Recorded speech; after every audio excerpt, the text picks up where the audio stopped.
বন্ধুরা রান্না আমার কমপ্লিট হয়ে গেছে। তো দেখো কত ভাগে ভাগে আমাকে করতে হয়েছে, কি কি করেছি দেখো।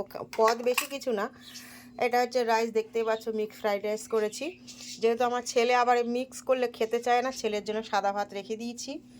আমার মা চিকেন খায় না, অর্থাৎ এটার মধ্যে চিকেন আছে, মা চিকেন খাবে না, ওই জন্য মায়ের জন্য শুধু আলাদা রেখেছি, মানে সবজি দিয়ে চিংড়ি মাছ দিয়ে, মানে চিকেনটা দেওয়ার আগে মায়ের জন্য তুলে রেখেছি।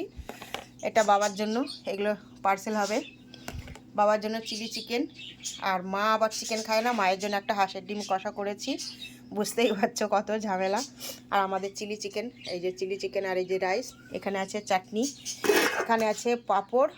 এবার স্যালাডটা কাটা হবে, স্যালাড এখনও কাটা হয়নি।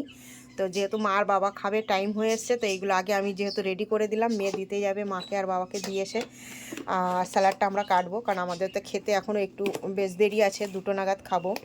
তো সেই কারণে আর কি তোমাদের সাথে একটু শেয়ার করে দিলাম। কেমন হয়েছে একটু কমেন্ট করে জানিও। থ্যাংক ইউ সবাইকে।